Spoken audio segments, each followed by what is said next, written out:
What's going on, everyone? This is Joshua here, giving you guys a 2021 movie review, and that is for Red Notice, which premiered on Netflix today. And this stars Dwayne "The Rock" Johnson, Gal Gadot, Ryan Reynolds, Ritu Arya, and Chris Diamantopoulos.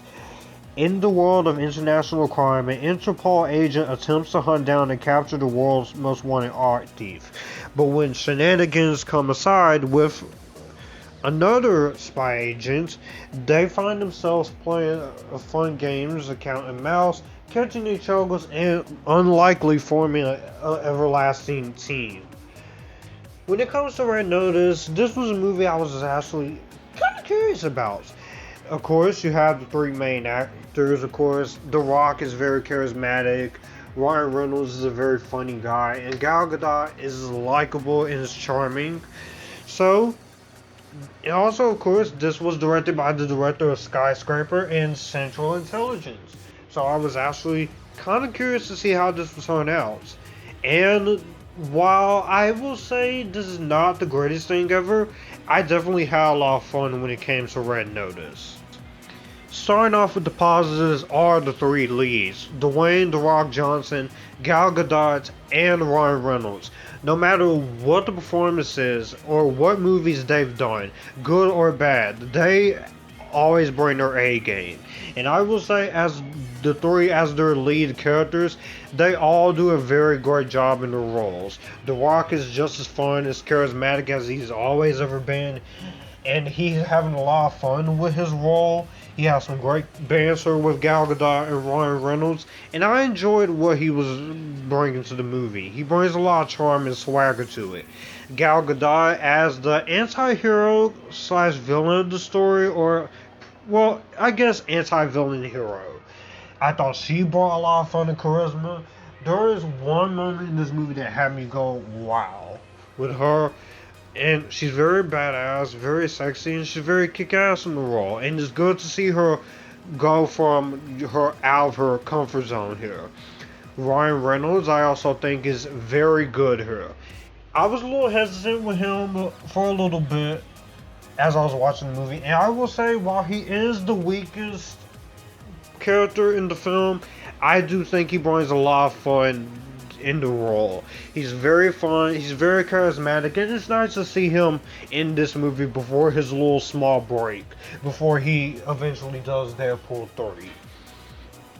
And I will say the rest of the cast is really good. Ritu Arya, I think she's fine in her role. There's not much to her role, but she does a decent job. And Chris Diamantopoulos is also very good as well. From a directing standpoint, the direction is very good. It's very forensic, it's very energetic. The action scenes make you go like, wow. And for the $200 million, you can definitely see that the money is on screen. The money is on screen. It doesn't feel cheap. It doesn't feel pretentious. It doesn't feel like it's going off to somewhere else. It's very fun. It's very awesome. And it's very inventive that I very much enjoyed. I will say a lot of the comedy in this movie, especially from The Rock and Gal Gadot, I think are very fun. They're having the time of their lives in making this movie. Even some of the comedy from Ryan Reynolds is great. Most of his humor in the movie isn't as funny as you would think it is from the trailers, but I will say he does have fun with this. He's doing a great job. He's bringing his likable Deadpool presence, but PG-13. From a cinematography, production, and costume design standpoint, those technical aspects are very well done. As well as the music here. I do love the musical score. And it does do some fun things to make itself entertaining from a spy action movie. And it is basically the same thing that you've seen before. It does have your usual spy cliches. Two spies team up to take down one spy, and then they all form together. But it does it enough in an interesting way. Now, when we get to my negatives of the movie, of course, it definitely does stay is welcome just a little bit, with at least at being 118 minutes long. It does overstay its welcome a little bit. And I will say, while it wasn't necessarily boring for a small little portion of it, it did kind of drag a little bit. Not that it was bad per se, it just felt like a drag, just a teeny tiny little bit. And I will also say, when you get into the actual main villain of the story, it's not very earned. While Gal is a little bit of a villain and anti-hero, she is good seeing her step out of her comfort zone. And I very much appreciated what they were doing when it comes to the ending of the film. The ending definitely surprised me. I didn't, and the way this movie ends, I could potentially see a sequel when it comes to this. But all in all, I think Red Notice is a very fun, entertaining film. While it's mediocre, but it's not the worst thing ever. It's not the worst of 2021. I do find some enjoyment in this.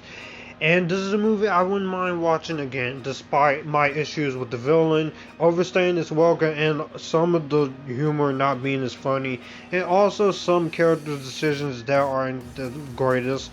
But I enjoyed myself enough to rewatch it again. And Red Notice, I have fun time with it, and it was worth checking out. So I would say you could stream it. It's worth checking out. That was my thoughts on Red Notice. In the comment section down below, what did you guys think of it? And did you like it? Do you hate it? Or are you somewhere right in the middle? All my social media links are description box down below. If you'd like to send money to my Cash App, you can DM me do that as well. All my social media links are description box as well. My Amazon wish list is there.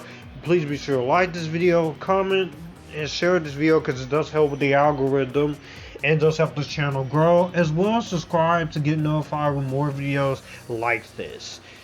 As always, I appreciate you guys for watching. What is your favorite movie from The Rock, Ryan Reynolds, and Gal Gadot? Comment those down below, and I'll see you guys in the next one. Bye bye.